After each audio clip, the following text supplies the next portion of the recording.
Hello and welcome to this first look exploring session looking at the return from Parnassus Part 1. It's a continuation of, in fact, for admin purposes, we call this P2, because there is already a Parnassus play that we've already done on a previous video. Go and watch that if you'd like. It may or may not help you understand what's going on here with this particular Parnassus play here. The last play, The Pilgrimage to Parnassus, two people went to Parnassus, and now I'm inferring from the title, The Return from Parnassus, that they are going to return having been to Parnassus. But who knows? I don't know where the plot is going to take us in this particular university entertainment. Authors to be discussed in a future video. We have to read through the first half of the play today, a reading Stagekeeper, Studioso, Serving Man, Tailor, and Percival is... It is I, Liza Graham, actor, person, singing thing in London. I timed that so well, didn't I? Reading Consiliodorus, Philomusus, Patron, Simson, and second boy is... Me, Rachael Nicole, actor in New Jersey, doggy. Yay. Reading Leonarde, Ingenioso, Draper, and another boy is... That'll be me, Angela, in London, and a historian, and slightly terrified by the text. Indeed. Worry you not. Worry you not. It'll. Well, I mean, that's to a degree what we're here to discover is how terrifying the text is. And reading variously titled either. We think it's the same person, but the name slightly changes in the text. Luxurioso and just Luxurio. So starting off as Luxurioso, reading is. I am Greg. So yeah, I'm not sure if I've got a split personality. I also have an additional word. Yes, because Greg is going to open this play because the text opens with this random exclamation, or it seems to, unless I've misinterpreted what the text is doing. So at some point a stagekeeper enters the stage, at which point a word floats in their general direction, unless it is supposed to be something that the stagekeeper says. But I don't think it is. It seems to be a response. So anyway, stagekeeper is going to be able to respond to this word. Gentle? How gentle? Say, you cringing parasite. That scraping leg, that dropping curtsy, that fawning bow, those sycophant smooth terms, gain at our stage much favour, did they not? Surely it made our poet a staid man, kept his proud neck from baser lambskin's wear, had like to have made him senior sophister. He was fain to take his course by Germany ere he could get a silly poor degree. He never since durst name a piece of cheese, though Cheshire seems to privilege his name. His look was never sanguine since that day, ne'er since he laughed to see a mimic play. Sirrah, begone! You play no prologue here. Call no rude hearer gentle, debonair.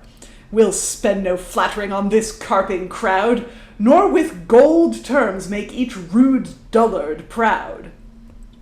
A Christmas toy thou hast, carp till thy death. Our muse's praise depends not on thy breath. And we can infer they exit. We don't have many firm entrance and exits in this text. I think we can say that the first word is the poor unfortunate prologue, who that's all he gets out. So maybe it's that kind of thing that it needs a long run up of, you know, rustle of paper, rustle of paper, rustle of paper, gentle, and then immediately the SM comes on and says, there. I think the prologue usually bows to the audience before they start, don't they? And, you know, your usual prologue is, oh, here's a play. It's full of godly edification. Please like it. You know, favor our muse with your gentle applause. And I like that the stagekeeper is just like, no, they're all bastards. Sod off. Yeah. Yeah, I just like it that it starts with this sort of false opening. And I think in performance it needs to be built so that there's room for improvisation as well. And there's a certain level of anarchy that this text these texts seem to be inferring and throwing in our general direction. Did I catch a little bit that sounded awfully like Faustus in that Stagekeeper's opening? Or was I imagining that? I wonder, he was fain to take his course by Germany, ere he could get a silly poor degree. It does feel a bit like the prologue to Faustus. Was that what you meant? Yes, that was exactly. Rather than there's this elevated opening of it's a silly poor degree. Though of course silly has a slightly different some other connotations there. I wonder again if that might be a clue to the author's identity. He never since durst name a piece of cheese, though Cheshire seems to privilege his name. I wonder. Indeed, these are things for another time, but good Milo, to flag what them do up. you think? The cat obviously has an opinion on this. I'll see what Milo has to say later. We're going to dive now into Act 1. We've got 2 acts to get through today. Act 1, Scene 1.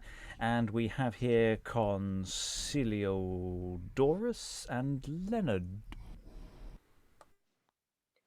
Leonard, I have made thee stay somewhat long for my letters, but here they be at last. I pray thee, deliver them to Studioso and Philomusus. Give them some good counsel. I pray thee. Master, and so I will. I'll tell them what's fit for men of their haviour. By that time they have seen as many winters as I and you have done. They'll be a little wiser. Aye, well said, Leonard. Many frosts indeed have made thee wise. Oh, I thank God, master, none of my kindred were fools. My father, God rest his soul, was wont to tell me, God rest his soul, he was as honest a carrier as ever whip horse. He told me, I remember at that time he sat upon a stool by the fire, warming his boots. Anyway, that these young scholars would spend God's appies if they had 'em, and then would send their fathers home false notaries.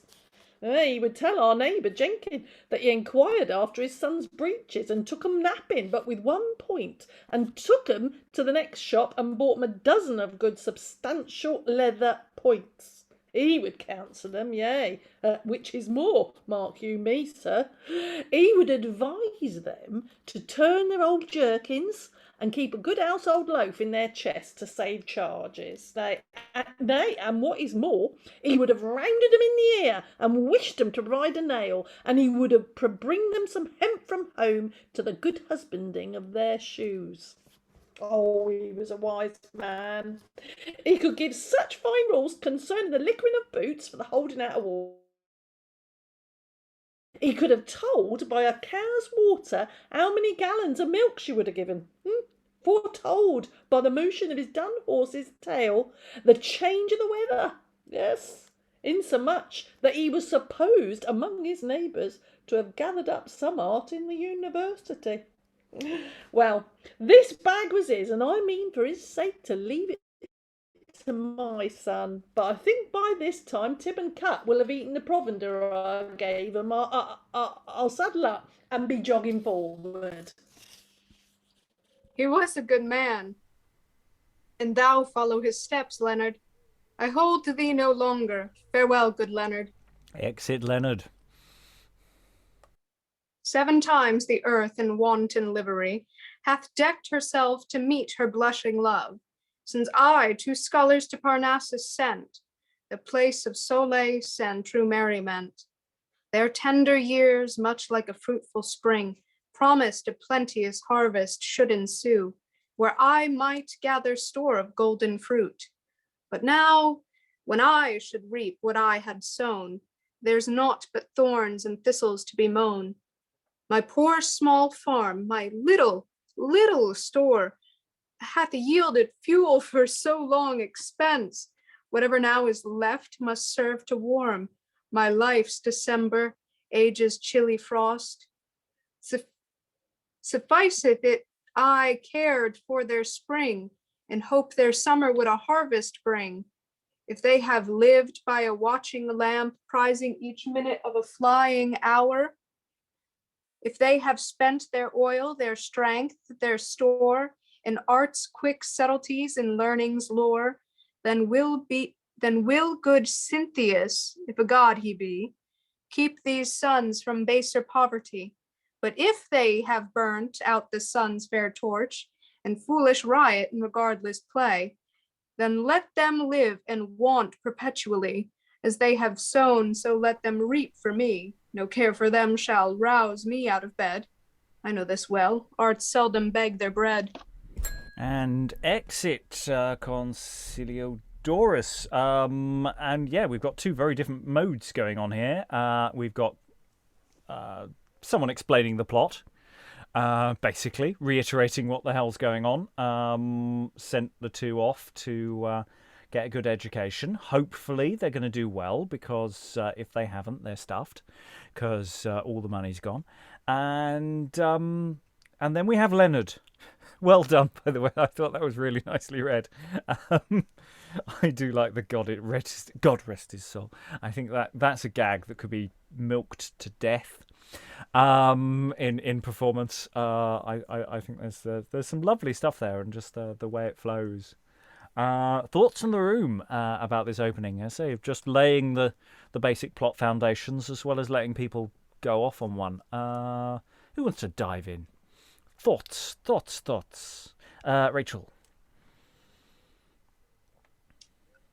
Is Consiliodorus, is he the father from the last play? Yes, I think so. Okay. Yes. I seem to recall someone with a very similar name, but probably slightly fewer letters. It's so difficult to tell. They have so many letters in their name.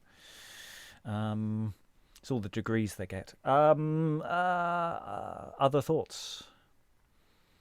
There's a bit more of the morality play going on here in the way Consiliodorus is talking, but then Leonarde definitely not. So it's interesting there. Liza. Well, in the previous play, we saw Consiliodorus as your pretty standard intellectual journey play, wise old dad. Bit of a dullard, but his job is to set things up in elegant verse and set the story going by sending the students off. Here, I'm much more intrigued by him because he introduces problems, and he seems much more like a real person. And also, Leonarde talks. I mean, Leonarde is fun and Leonarde is funny, and that shouldn't and it shouldn't take away from that. But the country knowledge that Leonarde talks about is a form of knowledge that's often undervalued next to the university-bred knowledge that the students have got. And we'll see, how much worth Leonarde at least has got himself a steady job, like his father before him. So yeah, Consiliodorus is running low on money, and if his he has made an investment in his sons and his nephew's degree. The two young fellows are cousins, I think. Sons and his nephew's degree. And he hopes that they, in turn, will be able to look after him in his old age. And if they don't, well, we'll have to sell Belle Rev. Oh dear. Yeah, and he's quite hard on if they've wasted all their 7 years, because they've been off studying for 7 years, which was the number we had last time. Then yeah, they're everybody's screwed, basically. Everybody's screwed. So let's see if this investment pays off. Any other thoughts before we move on? Okay, I like doing comic people. You like comic people? I think they are about my level. Okay, we are going on to. I think I'm going to call this a new scene. It's not labelled as a new scene, but I'm going to call this a new scene because basically it's a different place, and everybody from the previous scene has exited. That's usually the system. Enter Studioso reading a letter. Fie, cozening arts! Is this the meed you yield to your lean followers, your pallid ghosts? Henceforth your shrines be worshipped by no knee, no foolish tongue adore your deity. We, foolish we, have sacrificed our youth at your cold altars every winter's morn. Our barking stomachs have had slender fare. Our eyes have been deluded of their sleep. Yet all this while naught else to us doth gain, but only helps our fortunes to their wane. And we don't know when Philomusus enters, possibly had entered already earlier, but now Philomusus speaks. What? I leave Parnassus and these sisters 9, these murmuring springs, this pleasant grove, this air? What greater ills hath fortune then in store than to expose my state to misery? The partial heavens do favor each rude boor, makes drovers rich and makes each scholar poor. Well may my face wear sorrow's livery, whiles anger I do chide this luckless air, where I am learning's outcast, fortune's scorn. Now, wandering, I must seek my destiny and spend the remnant of my wretched life mongst russet coats and mossy idiots. Ne'er shall I hear the muses sing again, whose music was like the nectar to my soul. How now, Philomusus? What, singing fortune, my foe, why dost thou frown on me? If sorrow lay on me her worst disgrace, give sorrow leave, sad passions to embrace. Fortune and virtue jarred long ago. Foul fortune ever was fair virtue's foe. The hearts are unkind that do their sons neglect. Unkinder friends that scholars do reject. Dissembling arts looked smoothly on our youth. But load our age with discontent and ruth. Friends foolishly us to this woe do train. Fickle Apollo promised future gain. We want the prating coin, the speaking gold. Yea, friends are gained by that yellow mold. Adieu, Parnassus, I must pack away. Fountains, farewell, where beauteous nymphs do play. In Helicon no more I'll dip my quill. I'll sing no more upon Parnassus hill. Let's talk no more, since no relief we find. In vain to score our losses on the wind. Let us resolve to wander in the world, and reap our fortunes wheresoe'er they grow. Some thatched cottage, or some country hall, some porch, some belfry, or some shrivener's stall will yield some harbor to our wandering heads. Be merry then, in spite of fortune's change. We'll find some luck, or through the world we'll range. But Philomusus, I hear that Ingenioso is in town, following a gouty patron by the smell, hoping to wring some water from a flint. Faith, could we meet that lad of jollity, this duller discontent would quickly die. And here he comes. What, Ingenioso? What, Ingenioso? Come to Parnassus to fetch water, or to look for a ragged coat? I thought thou hadst forsworn this starved air. How goes the world with you? Give me that hand of thine that's not acquainted with the corrupting metal. Say, how hath thy pocket fared since our last parting?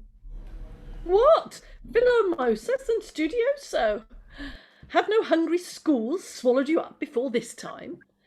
It's merry, if faith, when facid viatores meet. As for my state, I am not put to my shifts, for I want shifts, bands, and all things else. Yet I remain thrice humbly and most affectionately bound to the right honourable printing house for my poor shifts of apparel. But I pray thee, how hast thou fared since I saw thee last? Oh, faith, I've been posted to every post in Paul's churchyard, cum gratia et privilegio, and like Dick Pinner have put out new books of the Maker. I am glad, faith, thy father hath left to thee such a good stock of wit to set up withal. Why, thou carriest store of lands and livings in thy head. But they'll scarce pay for the carriage. I'd rather have more in my purse and less in my head. I see wit is but a phantasm and idea, a quarrelling shadow that will seldom dwell in the same room with a full purse, but commonly is the idle follower of a forlorn creature. Nay, it is a devil that will never leave a man till it hath brought him to beggary. a malicious spirit that delights in a close libel or an open satire. Besides, it is an unfortunate thing I have observed, head where it dwelleth hath seldom a good hat, or the back it belongs to under a good suit of apparel. So wilt thou make an ass the most fortunate creature that lives. Indeed, the time was when long ears and gold dwelt together, and so they do still. But if nature had given thee no more wit than wealth, thou mightst betake thyself in forma pauperis to a box and a passport. But husband thy wit if thou beest wise. It's all the goods and chattels thy father left thee. Nourish it with oils and waters. If that be gone, there's no way but thou must either play the counterfeit cripple or else bear a part in the consort of 3 blind beggars. That I may do now, for my purse wants these grey silver eyes that stand idly in the face of a citizen's daughter, and those silver noses that stand out, daring me in the face of every base broker. And yet I was even with one of them very lately, for I tell you what, it was my chance in a tavern to light on the company of a knave sergeant with a silver nose. The villain would not part with a denarii. The drawer came making of courtesies, and had an eye to my worship's purse, little knowing what solitariness was there. My companions were as impecunious as myself. I had no device, therefore, but to call for more wine. While we had drunk him dead, and then I took his nose and paid the reckoning. How he did when he waked to purge the room I know not, but I think if ever he purchase a new nose again, he were best entertain some cast boy to watch his fugitive nose while he sleep. But to the point, for the husbanding of my wit, I put it out to interest, and make it return 2 pamphlets a week.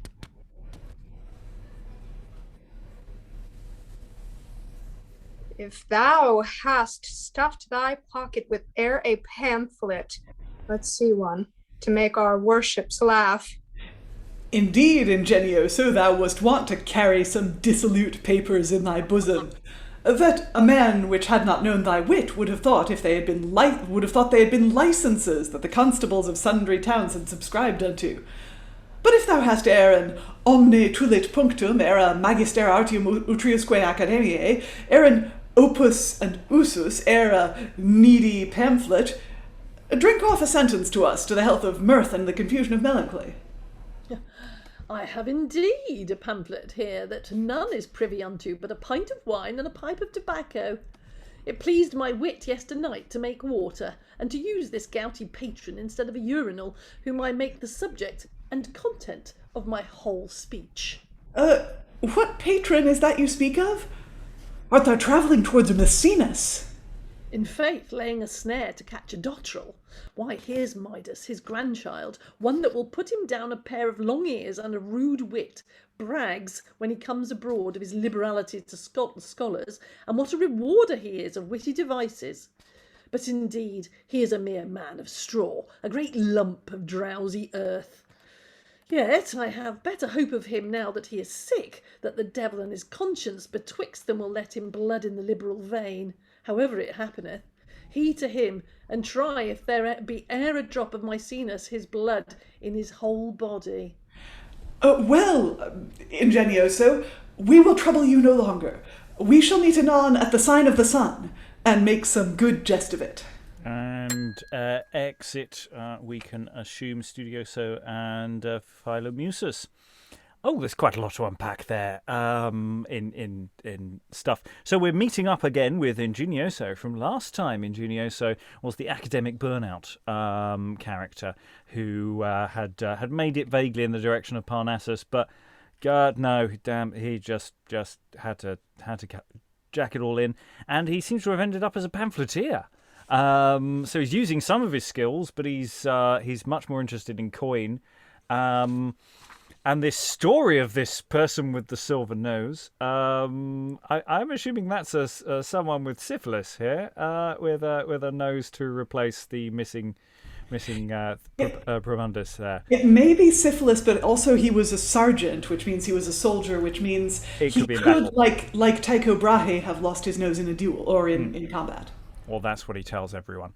I've done that. I thought that he was making jokes about coins and that they've all got noses on them. So I'm afraid I was being way out of.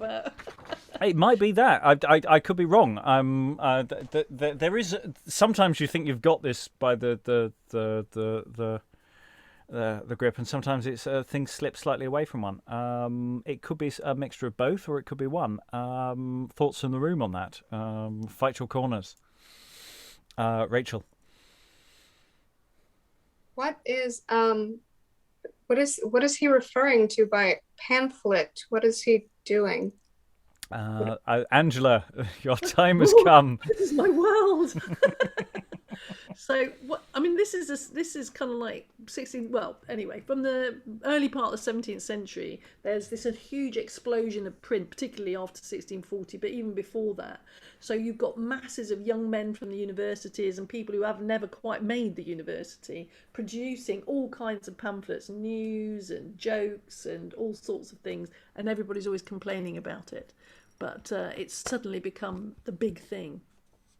So, Ingenioso is producing lots of words for publication to feed a market that is growing. And so this is late 16th, very early 17th century, this play. I forget the precise date off the top of my head. So it's exactly on that cusp. So it's likely that the authors would know people who are doing this, or in fact might already be doing this themselves. So there's a real connection there that with this play is with a very real world thing. Rachael again.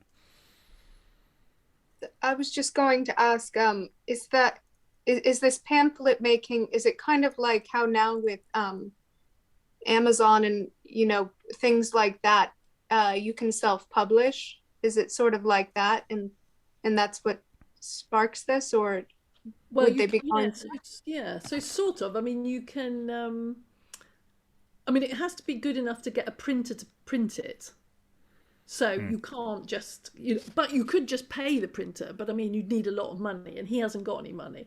So the suggestion here is that he's prostituting himself to the market, and that made you definitely not a scholar, because it means that he's dependent on people paying him. And this is the thing that shifts in that period. So people like Thomas Nash and people like that, they're actually producing stuff. And then they get into spats with each other in print because it just produces more sales, Yes, I mean, it's like what we've got with newspapers and gossip columns, except we don't really quite have that kind of interaction in quite the same way yet. Liza? Well, Rob, you and I are the newspaper generation, but Rachael here is the social media generation. And Angela, would it be fair to say that pamphlets are basically social media? They're basically the internet before the internet exists, and that pamphlet writers, when they get into spats, it's basically like a flame war. Well, why not? I suppose it's all for profit as well as look, here's my opinion. But I think a lot of pamphleteers from the Elizabethan era, if you brought them to this time and showed them how to use like Reddit or something, they'd be right at home. Yeah, I mean, and there is an interesting question about some of the literary feuds. How much of that is genuine literary feudness, and how much of it is actually to feed a demand for their own product? These, and we see this today in popular music. Anyway, I just want to get back to the play, to Studioso and Philomusus. So they finished their time. They're on their way back. And there's a real sense that they have different reactions to their time in academia. Philomusus, he has a certain series of airs. He doesn't want to go back to all that, that world outside and stuff, and all those russet coats and mossy idiots. He's got a bit of thing on his shoulder there. Where Studioso seems much happier to be pootling on, and the difference between the two characters is really quite nicely marked. Any thoughts in the room about them, or these other things going on between them? Angela? Do we assume that they've had the letter from Leonarde and been told that their dad's not going to give them any more money? I was wondering. They both seem to be saying, that's it. Our lives are ruined. We're on our own now. Though Studioso seems to be bucking up to it more than Philomusus to a degree. Well, that's how I read it. It seems that reading a letter seems to suggest it is the same letter, but I don't know actually for certain on that front. I'm assuming so. Liza. I don't know either, and I was sort of hoping Leonard would come back and talk to them and give them the letter, and we'd have a little scene. But God, I remember, this gave me flashbacks. Do any of you remember what it felt like to be like a couple months before graduation and not know what you're going to do next? Or maybe you guys had your next step all sorted out. I didn't. It felt like hanging onto a cliff by my fingernails and I was going to get dropped off it in a couple months. Oh no, that experience is very, very, very real, and that seems to wanting to hold on to things. Yeah, and yeah, those two different reactions there. Of one being quite open about what's going to happen next, and one who's just going ah. I just want to also just flag up before I go to Rachael, just song as well. Liza extended a line for the listeners at home. Fortune, My Foe is a popular song from, I think, Angela, correct me if I'm wrong, the reign of Henry VIII. It's an old song. It's more a tune. Fortune, My Foe is a tune to which many hundreds of songs, usually lamentations, often because you've been executed or something bad's happened. So that's why we've been singing that particular tune. Yeah, but I thought the tune was called Fortune, My Foe because the first popular words were Fortune, my foe, why dost thou frown on me? Yeah. Words to it certainly do, those words certainly do exist. Whether they're the original words, I don't quite know. And I would be a fool if I tried to make like I knew. Well, yeah, the transmission of music at this time is so fraught with difficulties. Yeah, and it's an interesting question that Studioso sort of is when he's saying what's singing Fortune, My Foe. I don't think Philomusus is singing. He's just talking about being sad, and that's that they bring up a song that references being sad. But there's no reason why we can't throw in some singing. I'm always happy to throw in some singing if we can, even if it's just a few lines. Any other thoughts? I'm wondering if Three Blind Beggars is a song as well. Like Three Blind Mice, or the equivalent, because of course they're talking about counterfeit cripples. Problematic concept at the best, regardless of which century you're looking at. So yeah, it's I don't know if anyone knows any more on that. Rachael. No, I was going to ask about what you just said because I don't. Maybe I'll ask later after we're done, like doing whatever. Anyway, the Studioso, maybe he's just got his next step planned out, and that's how they're kind of they're not super foils of each other, but maybe there were just two different types of students, and Studioso does have that internship with Google lined up, and Well, I don't even if he knows where he's going next. I think it's more that he's looking back happily at his time there in a way that Philomusus isn't. That there's a certain sense, it's again, I'll sing no more, because I love the way that those lines bounced off each other. Philomusus is saying, "Don't talk about how much fun we had, because we were doing the wrong thing," or something. That is very much a trope of like pastoral plays where you get Arcadian shepherds lamenting their fate or lamenting that their nymph. If they're in love with the same nymph, they lament that she doesn't love them. And you get that alternation of lines of two people doing the same lament, and it rhymes, and it's so lyrical. And then Angela. I just wanted to say on the counterfeit cripple thing, there's a big culture of fear of the poor in this particular moment, and it's when the first poor laws are set up, the beginning of the kind of welfare state. Only it's not very nice, because if you get caught outside your parish, you get whipped and sent back and things like that. And there's a lot of rumours around that there's big gangs of people who are just kind of like pretending to be beggars and so on. It's a huge thing at the time, and lots of jokes, lots of songs, lots of jokes, also all surrounding that kind of thing. But actually a huge number of poor people because there was starvation in the 1590s. Yeah, so blaming the poor for being poor and ostracising them at the same time. It's which can be found in narratives to this day, in political narratives. But let's move away from being depressed and let's hang here with Ingenioso. So we've been reintroduced to Ingenioso. He now has the stage. And looks like he's going to be having some fun, or not. We shall see. Ingenioso, take it away. Crows fly to carrion and good wits to dying churls. The carle lieth here at the house of this pharmacopoeia, this seller of drugs and potions. I'll march on with a light purse and a nimble tongue, and pick a quarrel with his door. And knocks on the door. Enter a serving man. Fellow, you're too saucy. Your rude knocking hath wakened my master out of a nap that he prized at £100. Saucy? No, my good friend, unless thou takest hunger to be a sauce, as we scholars say, optimum condimentum fames, I would thy father had brought thee up to learning. Then would I make thee mends for my knocking with 100 Latin sentences, which thou mightest make use of in the elevation of the serving man's blackjack, or the confusion of a mess of brews. But, friend, for thy better instruction, answer not a man of arts so churlishly again while thou livest. Why, man, I am able to make a pamphlet of thy blue coat and the button in thy cap, to rhyme thy beard off thy face, to make thee a ridiculous blue-sleeved creature while thou livest. I have immortality in my pen, and bestow it on whom I will. Well, help me to the speech of thy master quickly, and I'll make the obscure name of thine, which is known amongst none but hinds and milkmaids, ere long to flourish in the press and the printer's hall.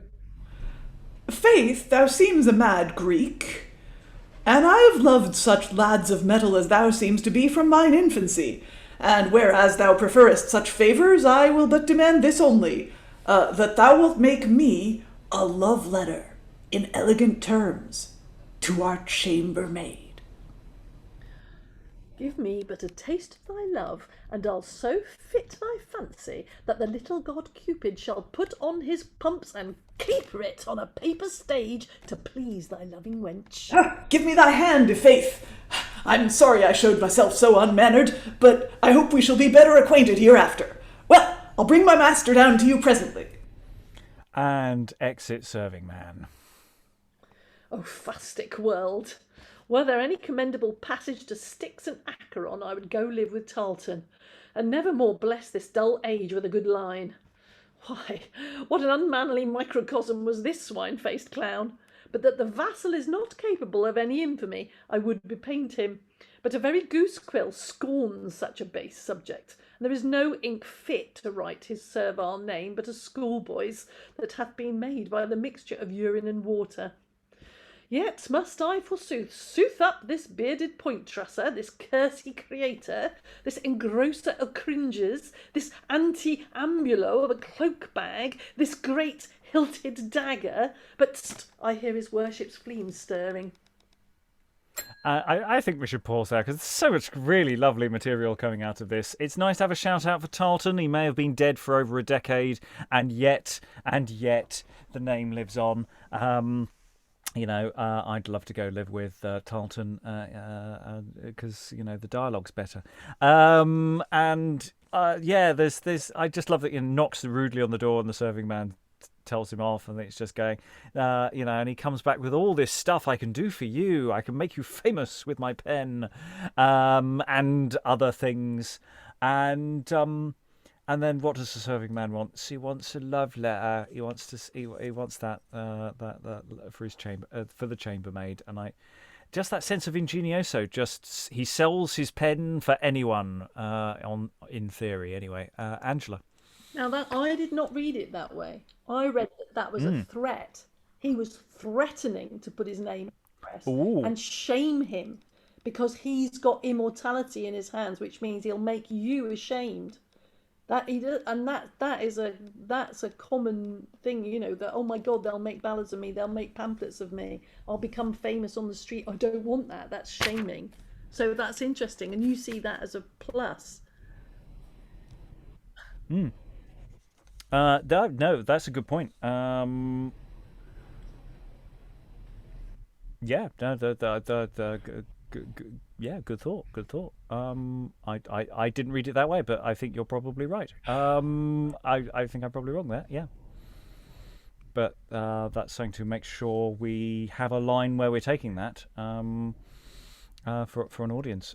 Liza, did you have anything you wanted? That it just seemed. Sorry, Rachel, I will be quick. That it seems to be a little from column A and a little from column B. That he spends most of the speech threatening the serving man, and then right at the end he says, "Well, help me to the speech of thy master quickly, and I'll make that obscure name of thine flourish." That.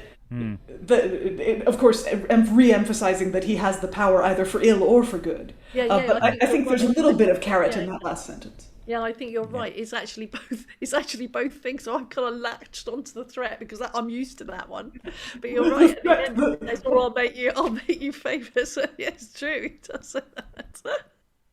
Yeah, and it's this whole thing of I almost thought he was offering, I could give you 100 Latin sentences cheap, twice the price. That's not what he's saying, but for a moment that's what I thought he was saying. You think that was a rude thing? Oh, don't worry, I've got all sorts of conversation starters for you in this little Ghana bag here. No, it's not quite what he was saying. Rachael. No, what Angela was saying at first with fame being equivalent to shaming, was that like did people not like the idea of that at the time? Totally. Was that like... Absolutely, there was nothing more shaming than for your name to be spread around the street, because the biggest thing that you have is your reputation, your credit, because literally people won't lend you money, and the way that people pay each other is once a year or every 6 months. So they've got to trust you. You've got to be a respectable person. So the last thing you want is to have your name spread all over the place. Oh, so the way they used fame then, was it closer to the way that we would say infamy instead? Sort of. You could have good fame or you could have ill fame. I mean, it's still there still are the variations that you'll have today. You can become famous in a good way. For Tarleton, for example, is perhaps arguably more famous after his death than perhaps he was for a large percentage of his life. As a famous figure. It could still go both ways. Any other thoughts about the play at this stage before we go on to our next little sequence? Tarleton is Richard Tarleton, a famous clown who acted in plays up until 1588 when he died. And people published books of his best jokes or jokes that they attributed to him. Yes, which can be heard on our Patron page. It's behind the paywall. There's a weekly jest is released. At the moment, we're still releasing Tarleton's jests, his merry jests, once a week. So those are still going out. Liza. Just before we go on, I love Ingenioso's invective about the servant after he leaves, saying, this swine-faced clown, there is no ink fit to write his servile name, but a schoolboy's that hath been made by the mixture of urine and water. And that is incidentally a real thing. If you write in P, it doesn't show up on the page, but if you then expose it to a heat source, like you say an old style incandescent light bulb, kids, light bulbs used to have a thing that actually was burning. And anyway, if you then expose the paper to heat, then the writing will show up. The more you know. Excellent. Don't try that at home. So Ingenioso has complained about the serving man to the audience, at which point the patron enters. How now, fellow? Have you anything to say to me? Pardon, sir, the presumption of a poor scholar whose humble devoted ears, being familiar with the commendations that impartial fame bestoweth upon your worship, reporting what a free-hearted Maecenas you are unto poor artists, that other favourers of learning comparison of your worship are unworthy to untie your worship's purse strings, that it hath been your ancient desire to get witty subjects for your liberality, that you could never endure the 7 liberal sciences to carry their fardels on their backs like footmen, but have animated their poor dying pens, and put life to their decayed purses. Hereupon I, unfurnished of all things but learning, cast myself down at your worship's toes, resolving that liberality sojourneth here with you, or else it hath clean left our untoward country. Take in good part, I beseech you, your own eternity, my pains, wherein in the ages to come men shall read your praises and give a shrewd guess at your virtues. Desolate eloquence and forlorn poetry, your most humble suppliants in forma pauperum lay prostrate at your dainty feet and adore your excellency. He nods his head. I do in some sort like this sentence, for in my days I have been a great favourer of scholars, but surely of late the utensilia of potions and purges have been very costly unto me. For my own part, I had not cared for dying, but when I am dead, I know not what will become of scholars.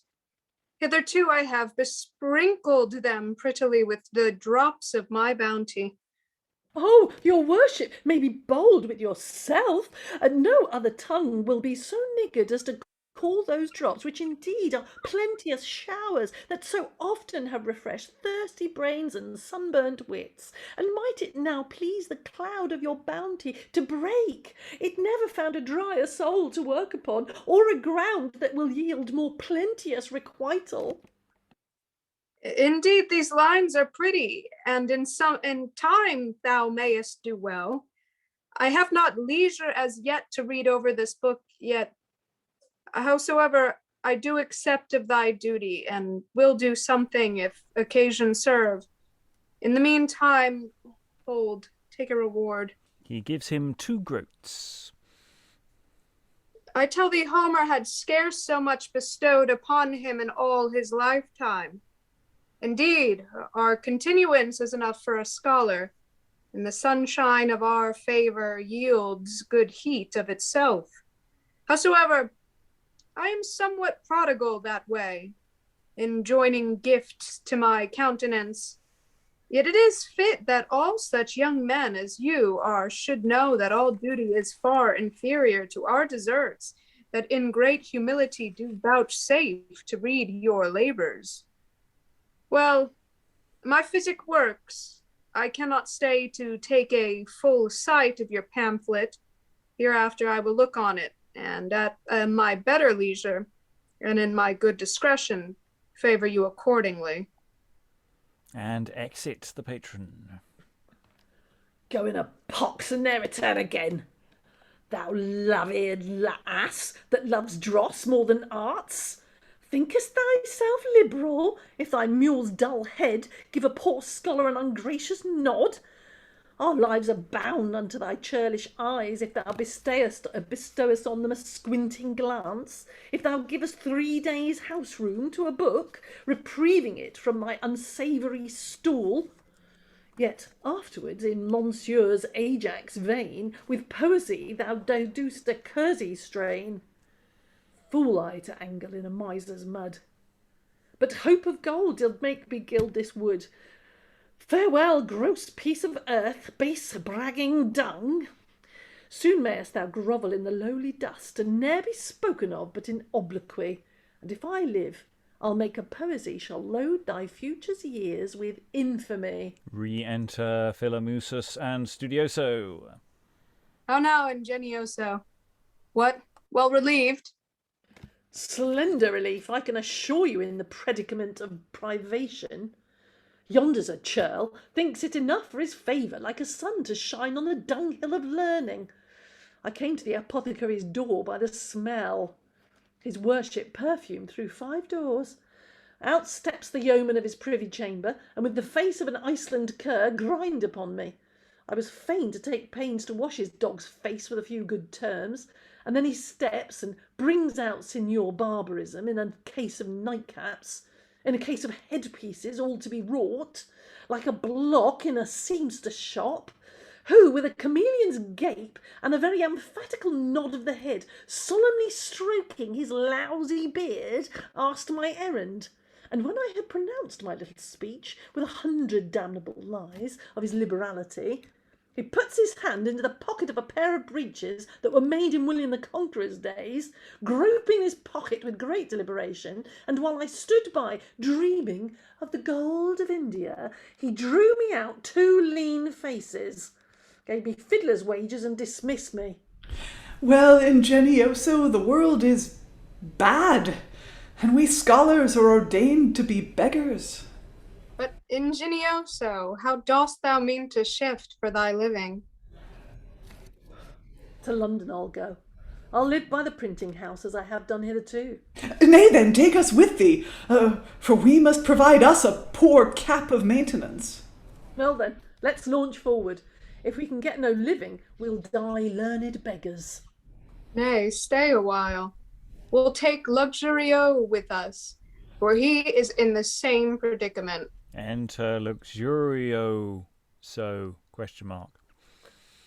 Oh, brave wits of mine acquaintance, how do ye? How do ye? What, Ingenioso? How hast thou held out rubbers ere since thou wantest from Parnassus? What? Old pipe of tobacco? Why, what's to pay? Give me thy liquid hand.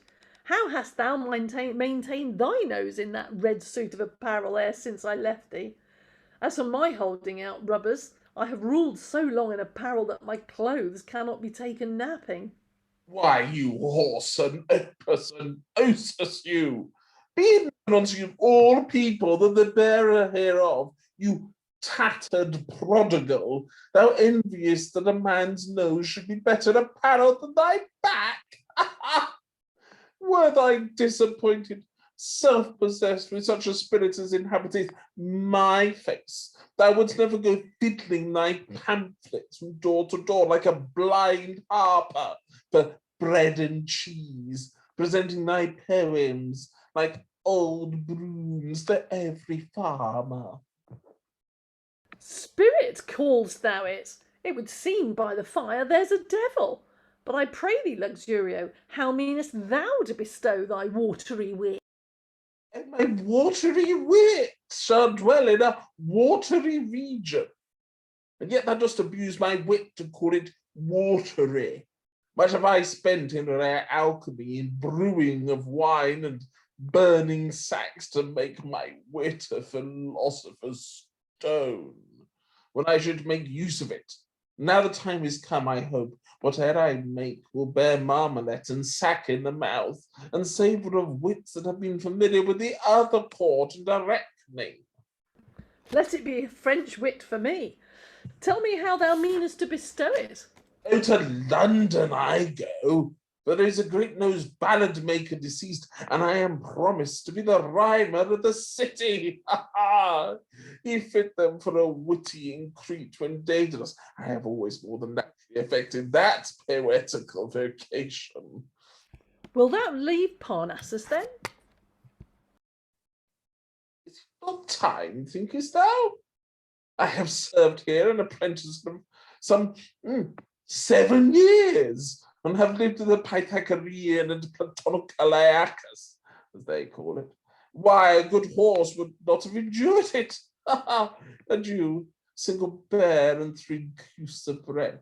If I converse with you any longer, some sexton must tell the bell for the death of my wit. It is nothing but levelling of colons, squaring of periods by the month. My sanguine scores all such base premeditation. I have my pen run like a spigot, and my invention answer it as quick as a drawer. Melancholic art, put down thy hose. Here is a sudden wit that will lash thee in the time to come. Luxurio, we are not disposed to laugh any longer. We'll make more use of your merry vein in our journey. Thy mirth helps to drown that melancholic that our department from Parnassus doth create. Long for a reward may your wits be warmed with the Indian herb. Now it's time for us to provide for our journey and closely convey ourselves away, lest eis alienum be knocking at our doors. Marry, my dads all stand balked upon the post for liquor. Mine hostess may cross it if she will, for I have done my devotion. Farewell, mine alone hostess. Thou shalt hear news of thy ailment. Muses, adieu. Long may your groves grow green, though you to us too unkind have been. Farewell, Apollo. Ere will I adore thee, though thy poor hand is not able to relieve me. You beauteous nymphs of Helicon, adieu. However poor, yet I will worship you. Farewell, the sisters nine. The truthful to say, Luxurio will your good child be, and love you every day. Why his poetry have a foot of the 12s? Why I cannot abide these skipjack blank verses. Peace! What music is this? Marry, I think the muses bestow a fit of mirth upon their poor attendants at our departure. For indeed the muses play. La la la la la la. Good wenches, if faith they'll scrape where there's no hope of silver. Oh, this is for the love of the loving Luxurio. Thanks, gentle nymphs, for this sweet harmony. So music yields some ease to misery. Thanks, sweet Apollo, for this smoother strain. To dwell with thee is joy, to part is pain. Oh, thanks. Sorry. Thanks, muses, that a part in sorrow bear. Long may your music bless each listening. Oh, thanks to the muses majestic Parnassus. Sorry. Thanks to the muses majestic Parnassus property, for they have eased my careful heart that I may tell no lie. Oh, why, thou beginnest to practice already. But let's be gone. Farewell, Parnassus. Farewell, fair content. Welcome, good sorrow. Farewell, merriment. Range sorrow, care will kill a cat. And with that line by Anthony Blanche, Act 1 ends. They're leaving. They are leaving. They hadn't left yet. And we encounter a character who is a bit like some of the characters we met last time on the road, but clearly isn't, because it's got a different name, but is perhaps serving that sort of interesting other function. I love the muses sing or play for them as they go. I like, a school song or whatever. And then just going back, the grovelling of Ingenioso to the patron. I mean, I put in the chat, I've written funding applications like that. I love that whole sequence of just this never-ending breathlessness of how wonderful your thing is. You get given 2 groats. And Ingenioso won't let that go, will he? He says he does a speech to the audience, and then he does another speech to Philomusus and Studioso when they come in. Not forgiving. No forgiveness there. Lovely stuff. Angela. I have to tell you, because I know, that the ballad singer who's just died is William Elderton, who was famous for having a very long nose, and his epitaph was about how he stuck his beak in the beer because he was always drunk because he was a ballad singer. Oh, lovely. Excellent. Again, these things all really, really are talking to their own time. And also making lines that you could write any time. I mean, he puts his hand into the pocket of a pair of breeches that were made in William the Conqueror's days. I mean, that hasn't actually, another few hundred years have passed, but it's still a good gag. Liza. Yeah, just pointing out another joke that a modern reader might or might not get is when the patron takes their leave of Ingenioso. I do love, again, the contrast between Ingenioso's words to the patron and Ingenio's words about the patron after he leaves. Because the words to the patron are very much in the mode of a lot of dedicatory epistles that we've read. They're like, "Oh, the muses wait upon your grace's excellence," and you can picture everyone who's written one of these dedicatory epistles being like, "You suck my balls." I think that's quite what the line says there. Sorry to the two people watching this. I'm sorry if I offended both your sensibilities. Go in a pot and ne'er return again, I think is the line. So there's a joke. The patron has been ill, which Ingenioso talks about. That Ingenioso has more hope of more money for him since he's been ill. Because he might want to die and might be going to die and therefore might want to be memorialized after his death and might be generous.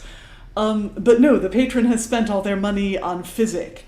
And basically what a lot of medicine did to you in this age was basically make you poop. So when the patron says at the end of the scene, he says, he says, well, my physic works, I cannot stay. Basically, that's what he has to go and do. He's like, oh, well, gotta go use the close stool. And then I think Ingenioso suggests that he might be using the books that all his scholars have given him as toilet paper, saying, if thou gives 3 days house room to a book, reprieving it from thy unsavory stool. Anyways, yeah, the poop jokes. Yeah. The next line is also about the toilet. So it says about a Monsieur's Ajax vein, and there's just been a pamphlet about how to create the best toilet, and it's called something Ajax. So yes. Ingenioso is amazing. Everything he says is like absolutely of the moment. Is kind of amazing. That's which you would expect from a pamphleteer. That he's right on the button with everything. Yes. And Ajax. Ajax was the slang term for a toilet, Ajax. So Ajax, Ajax, and there are jokes about that in other plays that I'm not going to mention. Yes, but for the sake of it, I'm going to go. Okay, yeah, and just the way the patron is just. I haven't read your work. I might later, hopefully, sometime. Yeah, and absolutely. And even though they are constantly referencing things from the past, they still, as general shape of jokes, land. I mean, it's poo jokes. If he's running off rather urgently, we know what's going on there. A toilet roll flies on, there's stuff. I also really love a joke that I'm not sure how well it lands. I think you have to really go over the top with the versifying of Farewell Apollo, Farewell Helicon, etc. When Luxurio just goes, "Oh, I've had enough of doing verse." A line that's suddenly in prose. No, that line is it's a 14er. And he talks about the verse being in the 12s, and he doesn't like blank verse, he likes longer lines. He likes the old style comic verse. Which, since Luxurioso has been the frequenter of taverns, I'm pretty sure, even if the name isn't necessarily the same, maybe he's meant to be the same character from the last play that was in taverns all the time. Yeah, I looked at it and I didn't quite match because, of course, he wouldn't have gone to because they're leaving Parnassus, so he wouldn't be at Parnassus. So neither would Ingenioso. Yeah, but he's wandering around. He's wandering. And you're right. I mean, it's It could be, and I was wondering if we're doing these plays in succession, whether we might do some minor name amendations to have consistency between the parts. But it seems odd that you've got so many characters who are, to have a character suddenly who might be but isn't. And that doesn't that feels a bit odd. But maybe there's something else that will give us that. Right, let us dive into Act 2. Wait, Rachael had something.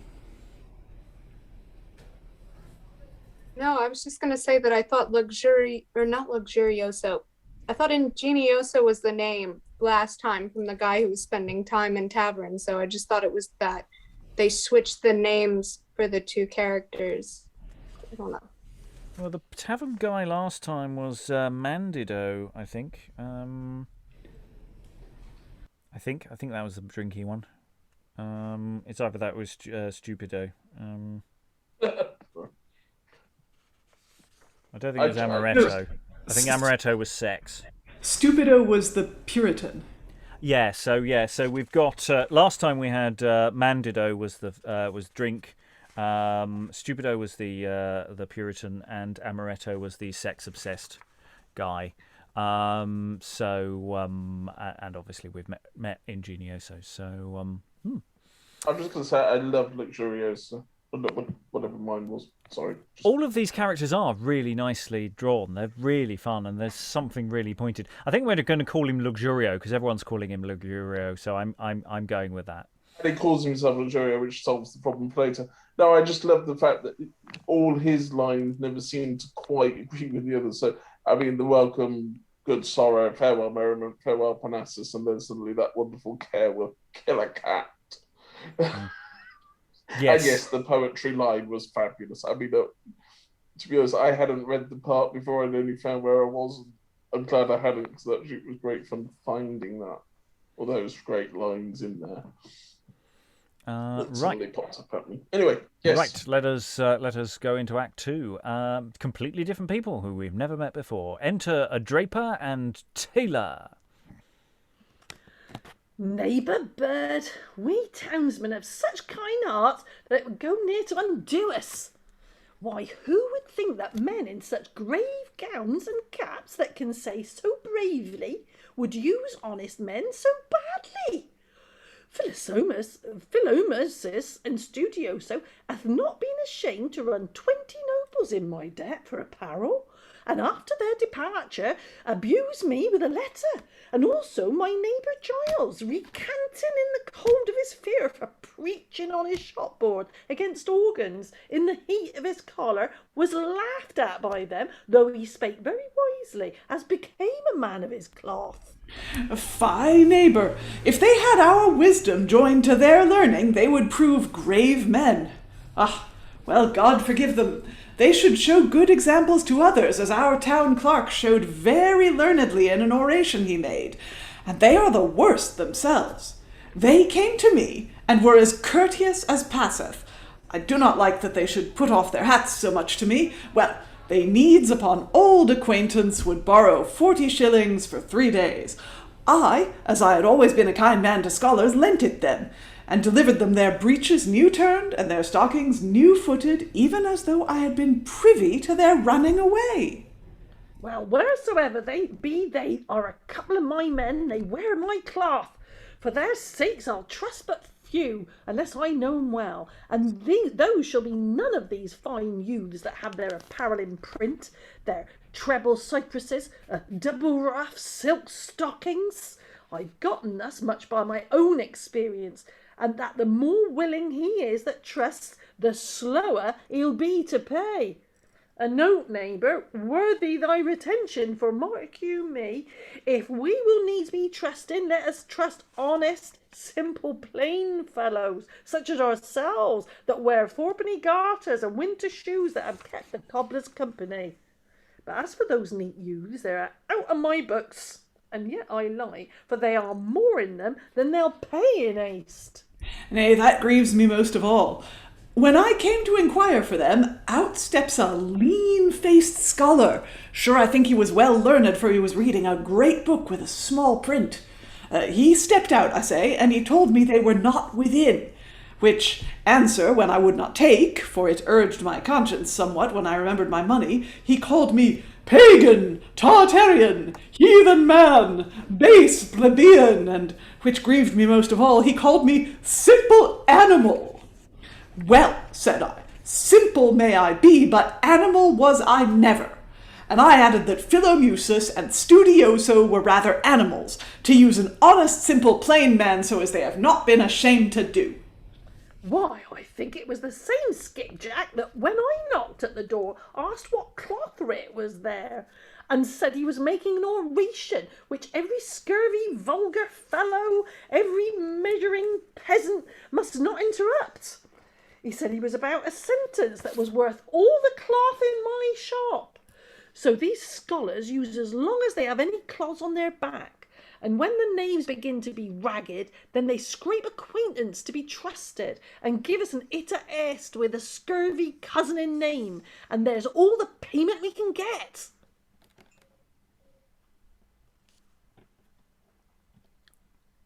Oh, apologise. Enter Simson the tapster, speaking alone. Oh, my frozen balderkin of strong ale! Well might I have foretold by the burning of a pot of your liquor that some dry luck hung over my moist head. And is Luxurio gone? The answer is, he is gone. Aye, but one will say, will not Luxurio return again? I answer, I know not, aye, but some will object and say, did not Luxurio strike off the score before he went? I answer, he did not. Good morrow, good man, Sam Simpson. How goes the world with you? Good morrow, neighbour, good morrow. Oh, good morrow, my good neighbours. By cock, the world squints upon me. It hath not looked straight upon me this good while, but now it hath given me a bob will stick by me. What ye wot?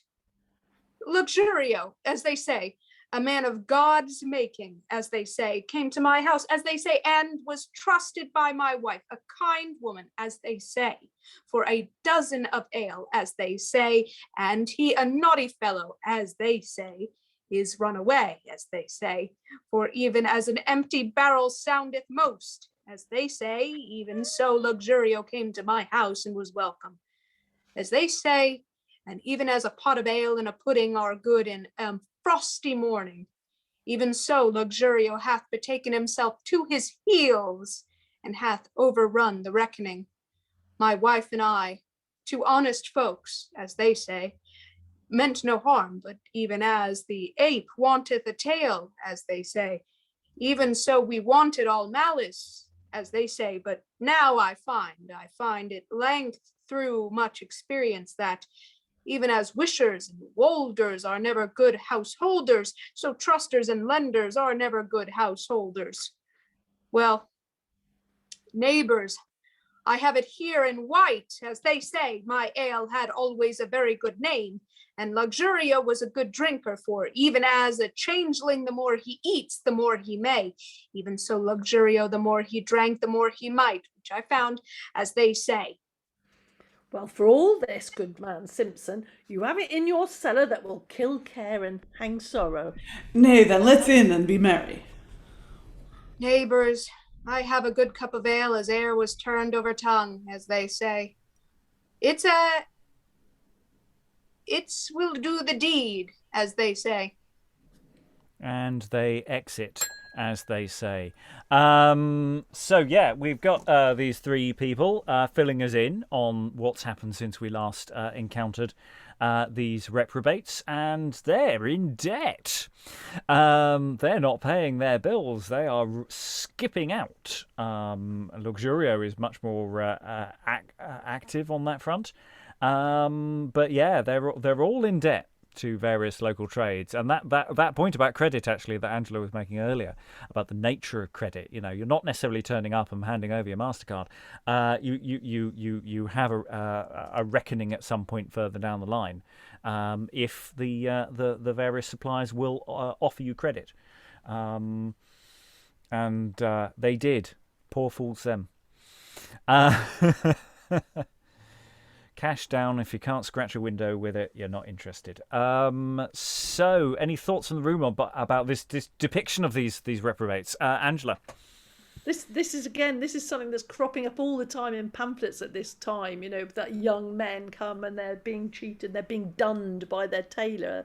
So you get new verbs, new language. But the other thing that's very exciting is we've got another ballad reference, which is Kill Care and Hang Sorrow. Yay! Yeah, lovely, excellent. Maybe the exit singing. I see no reason why not. Any other thoughts before we move on? Yeah, there's some lovely stuff in there. I'm not sure about the as they say. It's quite excessive actually I mean, I like a catchphrase and I like a little bit of, one feels like that's almost a private joke, like that's something that the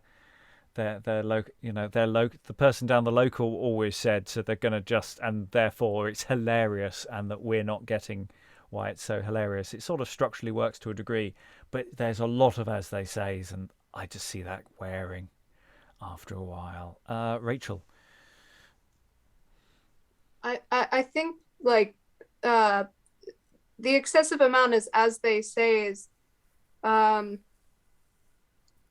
mean, this is the part about credit and the part about reputation that we were talking about before. Simson, I think, is making use of that in a certain way, that as they say, that it's the word that people have. And this is a scene all about reputation and these guys' reputation, and it's souring.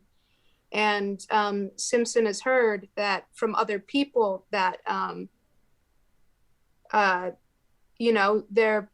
they've skipped out on him, and he's gone asking about it, or he's, taking the initiative and spreading it around, or other stories have come to him. And also I think there's, it's a he said, she said type thing, or I don't know, Tapster said, the guys who owe him his tab said type situation, and they've skipped out. So it's all about word of mouth. I think that's the emphasis from him. Any other thoughts? Okay, let us return to our pair. Initially, we have the entrance of Philomusus with a black frieze coat, and he enters Solus. Come, black frieze coat, become my sable mind. Help me to paint forth black-faced discontent. Come, keys and spade, the ensigns of my state, that treads the ragged steps of fortune's race. My fortune, that whilom did seem to float, is now at length brought to the lowest ebb, and I that lately in Parnassus sung, and consort kept in Muses' melody, do live most basely now mongst rousette coats, and earns my living here most painfully. Thus am I nipped by winter's chilly frost, that seemed of late to flourish in my May. I might have learned to see by rising morn this cloudy day that threatens now to pour both storms and tempest on my beaten bark, that fain would anchor upon virtue's shore, where I might stay until some warbling winds might drive my ship unto my wished port. But why do I prolong my tedious speech? Studioso promised to be here ere long, to bear a part in this our mournful song. And here he comes. Enter Studioso. What, Philomusus? Thou art well met. I have oft heard that to have company have always been an ease to misery. Thus far hath fortune plagued us equally, and caused us both to wear her servile yoke. And now methinks she begins to lead the chase, and here hath given to us a baiting place. True, Studioso. She needs to do no more, for we have yielded to her conquering hand and willingly go captives in her band. But say, canst thou endure this servile life? What shall we do in this adversity? We must make profit of necessity. When thinkest thou better fortune will begin? I ne'er saw winter but a spring came in. Get I my pence by digging of the earth? So the planets reigned at thy birth. Banished am I from Phoebus' lovely bowers. The muses dwell as oft in woods as towers. The country moss no true content here yields. Apollo once did dwell in country fields. No fairies dance upon this ruder green. By ruder springs oft beauteous nymphs are seen. If faith, Studioso, this dull patience of thine angers me.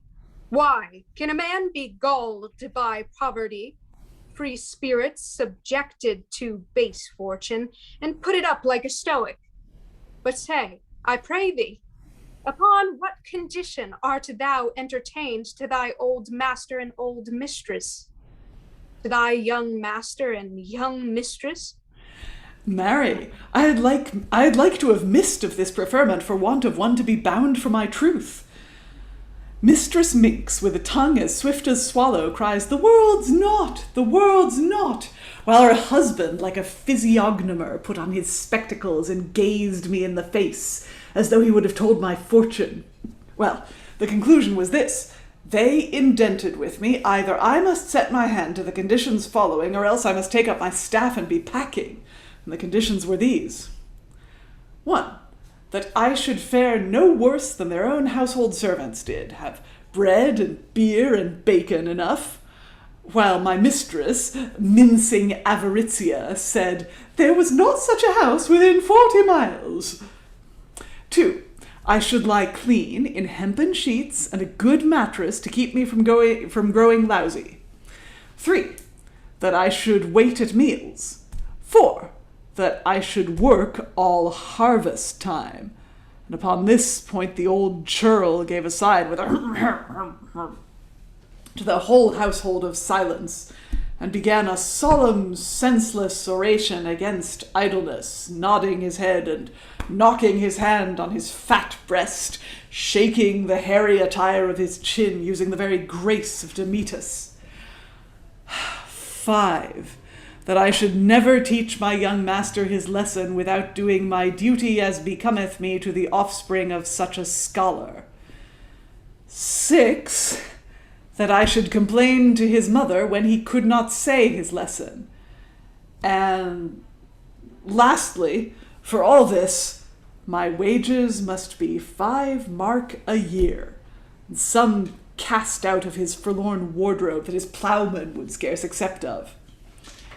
And now let me hear of thy promotion, what thy rents are that come in by thy spade and thy church door keys. I am double beneficied with my sexton and my clerkship, a fair age when a scholar must come to live up upon canons, in a voice that was made to pronounce a poet or an orator be employed, like a bellman, in the inquiry of a strayed beast. Yet the best is, I meet now and then with a clown's head that is as good to one as the poesy, ut ora sic vita, ready to put me in mind of the end of this my misery. For my conditions, the hoydons, for want of further rhetoric, made them but few, and contained them in these two: dig well and ring well, and in doing so, quoth our church warden, thou shalt gain not only our praise, but also our commendations. Oh, well, Philo, we'll meet once a week and laugh at our fortunes. 40 pound to a penny ere the old churl hath swore many an oath and asked for the knave scholar. Then we may fitly part, for here comes a rustic knave will interrupt us. Farewell, Philomusus. And exit Studioso. Now, goodman sexton, I sent our maid Joan to you even now to bid you toll for my good old father, that God had taken full sore against my will, and I pray you, good man sexton, make him a good large grave that he may lie easily. He could never abide to be crowded in his lifetime, and therefore was he wont to chide with a good old woman my mother for taking so much room in the bed, more than was fit for a woman of her condition and place. I will see him as well as I can brought to his grave honestly. He shall have a fair coverlet over him and lie in a good flaxen sheet, and you and the rest of my good neighbours shall have bread and cheese enough. Oh, and I pray you, goodman sexton, lay 2 or 3 good thick clods under his head, for I'll tell you of a country fellow he was as squeamish in his bed as you would wonder at. He could not abide to lie low, insomuch as that he was wont to put his leather breeches and his cotton doublet under his bolster. Surely, good man Percival, the town shall have a great miss of him. He was as honest a constable as ever put beggar in stocks. But say, good man Percival, where will you have your father lie? Ah, marry, I could be content to be at cost to bury him in the church, but that I will not bring up new customs. He shall lie with his posterity in the churchyard, and I that am the heir of the house may about 200 years hence lie by him. But hark ye, sexton, I pray you, bury him quickly, for he was a good man, and I know he is in a better place that's fitter for him than this scurvy world. And I would not have him alive again to his hindrance. It will be better for him, and for me too, for there's a great change within me these 2 hours, that for the ignorant people that before called me Will, now call me William, and you of the finer sort call me Goodman Percival. Well, good man Percival, you speak like a wise young man. Why, if death should repent him, and give your father his life again, then were you but plain Will. Dispatch him, man, dispatch him quickly, bring him to the grave, and for thy sake I'll make him sure. Goodly Lord, how sen you, how sen you? Nay, I would not wish my father so much hurt as to live again. But ark you, goodman sexton, they say you can write and read. I please you for your pains, if you will write out my father's will. There's as good matter in it as e'er you saw, how he is well in mind and sick in body, and 100 such pretty things. He gave all to me, but the lambs, that 2 or 3 ewes will eat at the next eaning time, and a dry cow shall be 7 years old at the next rude day. Oh, and a pan, all the which he gave to his base daughter. Oh, goodman sexton, that was a foul fact to be so wild. If he remember it in the other world, it will go hard with him. I do a greater matter for you than this comes to, good man Percival. Oh, Mary, I thank you, and you shall have my cart to carry home a jag of hay when you win. I pray, let the grave be ready quickly. 'Tis time my father were taking his rest. It shall, good man Percival. I'll go home to get my neighbours to carry him to church. Very well. Exit Percival. Would I were laid upon a baleful bier, tossed long enough with fortune's mockeries. Yet this the comfort for all misery, who finds not where to die, to live finds where to die. I'm just going to briefly pause there, because there's all sorts of stuff coming out of this scene which I'm really liking. I just want to check, is Percival's father actually dead? Because, otherwise there's this awkwardness of the whole thing of, I'd like you to write his will, please. And I'm sort of going, you don't know how this works, do you, boy?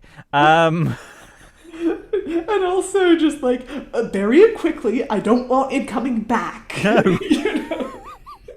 But all this stuff about people calling me Will, now call me William, and there's this status change, and is the confusion there. So I'm working the assumption that he is dead, and he just doesn't know how wills work. But am I wrong on that point, Angela?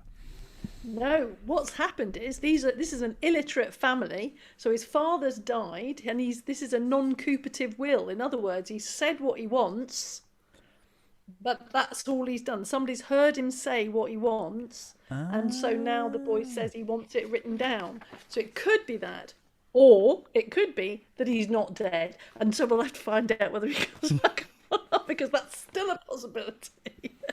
But this was one of the problems if you died and you weren't. So unless you had the right person with you when you were dying, somebody you could write, then it couldn't be written. Yeah. Rachael. No, because Helen has talked about in the past about like the issue of like, and it's come up in plays about how people's lands are taken out from under them. That I wonder if this, this illiteracy was a factor in it, and going to the wrong person and having them write, a will that wasn't, exactly true. And if this shows some of Percival's, gullibility or not, that he's not very self-aware, that he's saying all these things to, the sexton, even if it's his job. Is it a sexton's job to write wills? It's a sexton's job to bury bodies. Yeah. But he's also the clerk. He's told us that before. So Yeah. you probably would go to somebody like that. Yeah, and I think that's because what we haven't talked about is Philomusus and Studioso. They've compared notes about their current working conditions, and they're not very happy. As ever, one of them's slightly more chipper. Oh, it will be fine. But yeah, one's basically acting as a tutor in a household, but he has an awful lot of other household chores he has to do, and he's not keen. And then Philomusus has ended up as a sexton, and he's got to dig graves, and he's following his education. He probably doesn't. He's not that keen on that very much. Liza. So there's a motif in this play, and in the first scene we met Leonarde, who's not learned. He may or may not be literate, but he knows his own job and he's good at it. And then we've got this guy who's a farmer, again, not learned, not literate, but he's come into a comfortable living. Leonarde has a steady job. They're both of the rustics that we've met so far are doing way better than our students. And I do love little details. Just the whole thing about when you dig the grave, could you make him comfy? Pack the earth in such a way. There's just lovely stuff that he just sort of rambles on. And I'm wondering about doubling, about whether certain parts are doubling within. There's no need for there to be doubling within this production, but I'm wondering if there are certain parts that are given to people with certain skills of certain kinds of dress, and whether there are things running through that. Very briefly, Rachael, then we'll move on.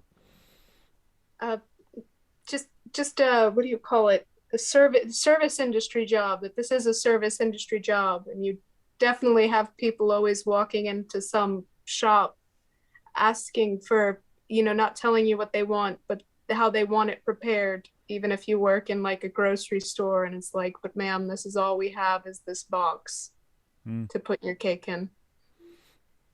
Right. So we're going to say that there's probably the exit of Philomusus at this point. There's nothing marked, but he doesn't say anything for the rest of the act. So we're going to swap over to his mate. Enter Studioso with his scholar. So let's find out how good a tutor he is. Hey, here's a true pedantius, and yet no truculent Orcilius, one that can hear a boy speak false Latin without stomping of his feet, can look on a false verse without wrinkling of his brow, one that will give his scholar leave to prove as very a dunce as his father, and ne'er command the untrussing of his points. My hands are bound to the piece, and his wit is bound to the good bearing, for it will not bear. I have, in the bottom of my duty, brought my young master a stool and a boss for his worship's feet, and a stool for the young fool to speak false Latin on. Well, here comes the dandy prat. Schoolmaster, cross or pile now for 4 counters?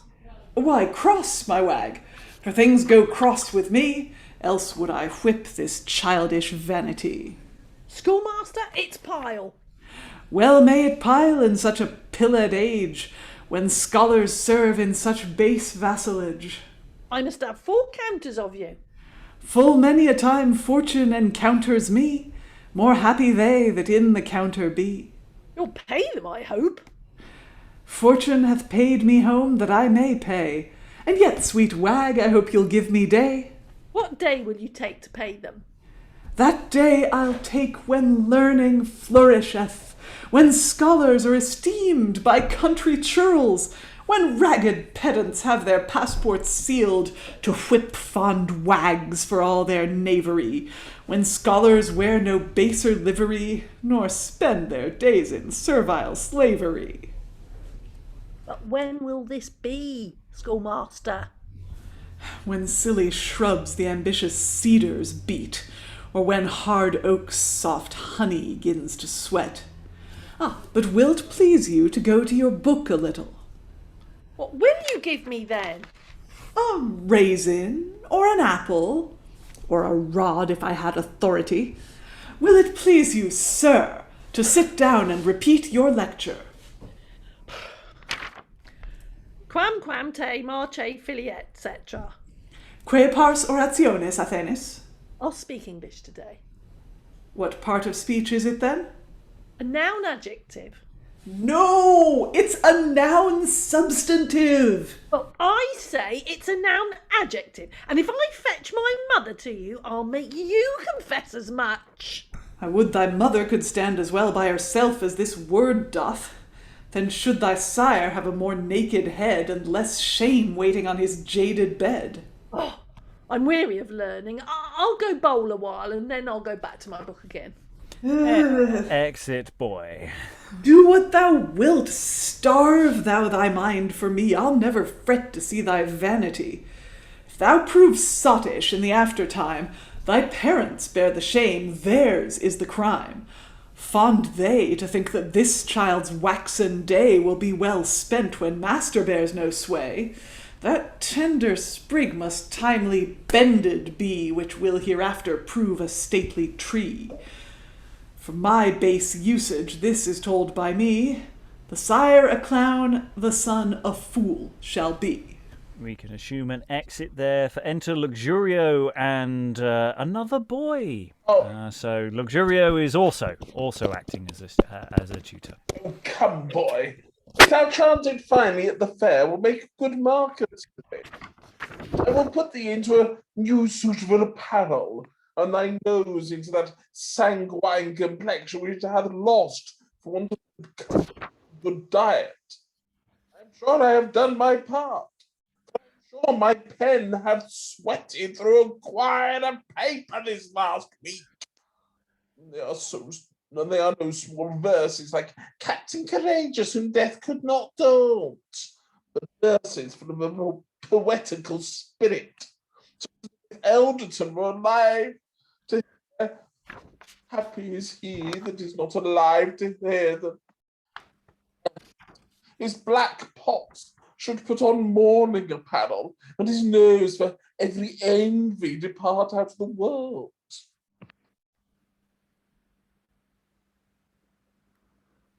I warrant you, I'll purchase such an auditory of clowns that shall gape, nod, and laugh.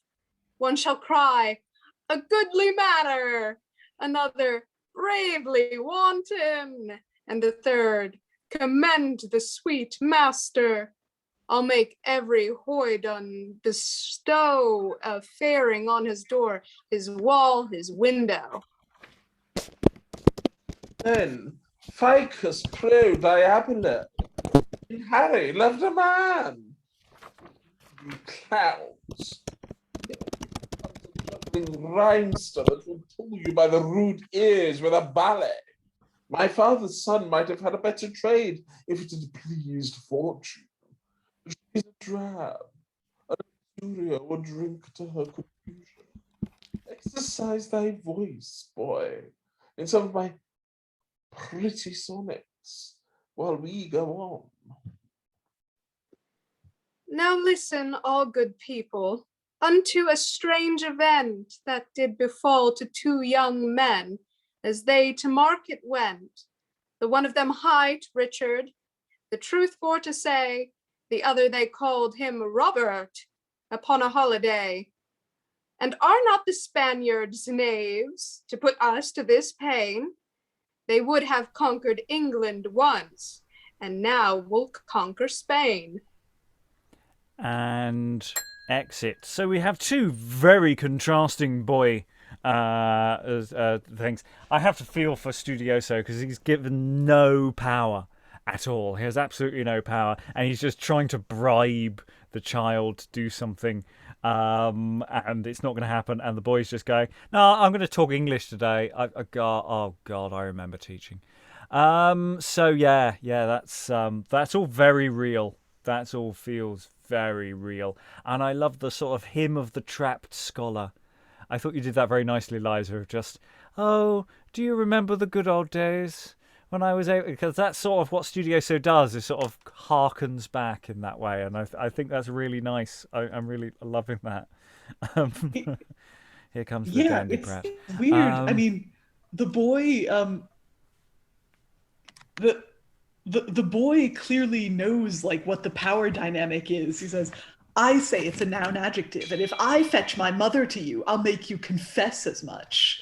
So and the boy also, I mean, presumably you can't beat the child is in Studioso's contract. My hands are bound to the peace, he says. So as with a lot of the other intellectual journey plays, the lack of corporal punishment means the child is terrible. Everyone should know you really shouldn't, but that is one of the messages you get in plays of this age. Yes, going back to our earliest schoolroom drama, Occupation and Idleness. It's going back a long old way, a good 150 years since our earliest account of this kind of stuff. And it's just the boy. I just love the boy. You know, I'm weary of learning. I'll go bowl a while. And then I'll go back to my book again. Yeah, right. No, you'll be playing computer games in a corner. That's what you're going to be doing. And then we have a totally different thing going on with Luxurio and his boy, as it were. It's basically putting the boy to work. Doesn't look like learning to me. Is that what's going on? Thoughts in the room about what Luxurio is doing with this child, Angela? He's selling ballads. This is his boy that's singing them. He says, "I'm going to give you a ballad. He'll seize you by the rude ears with a ballad." And he's been writing ballads, and he's talking about Elderton, saying Elderton himself would have to, kind of like die of envy if he only heard these things. Except it's fairly clear that the little boy's not doing too well, promising him you'll get a new suit and you'll look a lot healthier than you used to. Yeah, I've done all the writing. It's gone. I've kept up my end of the bargain, child. If it's not selling, it's your fault, isn't it? So yeah, Rachael, were you waving? Was I supposed to sing that last little bit? Probably. I mean, I'm not saying you should have done. I'm just saying that's because he does, some of my pretty sonnets, so it could be. But it depends on the way they mark their intervals as well between acts. If there are markings, but so there might be a musical opportunity there that leads into. But I'm not sure whether University Drama did that in the same way as other groups did.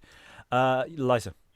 Yeah, this is actually a really nicely crafted excuse to have a musical number on stage. And Luxurio, I mean, I'm loving the value that Luxurio gives for his stage time. That he's not as miserable as our three other scholars, Ingenioso, Studioso, and Philomusus. He lives by his wits. He drinks by his wits. He will never prosper, but he will at least have more fun at being a failure than everyone else will. Yeah. He's not going anywhere, but he's along for a jolly good ride. Okay, we have run out of text for this session. We'll be completing the text in the next session. Any final thoughts from around the room? Greg, anything from you at this time? No, but apart from Luxurioso was an absolute ball. Not that I was enjoying that, of course. Yeah. Though we must call him Luxurio from now on, because the Luxurioso seems to be a completely random thing. I don't know where that comes from. Very odd. That's a textual thing to tidy up. Angela, any final Brilliant. thoughts? Loved it. Can't believe it. It's like they wrote it for me. I'm going to have to go and read this whole thing now. I think there's some fantastic references. They'll probably put them in the book. Yeah, it is lovely, and it's just a treasure trove for those who are really clued into the period. Obviously, our focus is on, can we perform it today? And I think there's just so much here that absolutely is, even though it is of its time. It is also of all of many times. Really entertaining. I mean, it's so funny, and it just you can really perform it. I think Greg's made for that part. It's superb. Liza, any final thoughts? Well, one of the things that I love about contemporary satire is the very thing that makes it hard to stage, which is the amount of in-jokes you get, and the sort of slice of life aspect. I love it because it teaches me more about what your average person on the street may have been thinking or referring to or laughing at. But because it's so specifically of its time, it makes it a little harder to tease that universality out of it that would let you produce it successfully now. But on the other hand, I'm a giant nerd and I love it. This play was written for Angela, really, but secondarily, as a mere spectator, I am enjoying the spectate.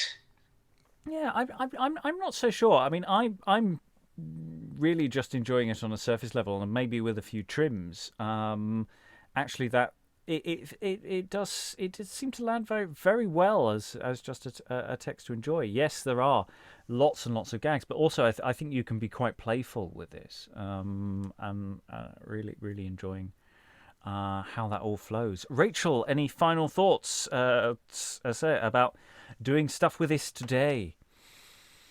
I think you could do it. That is the correct answer. And yeah. No.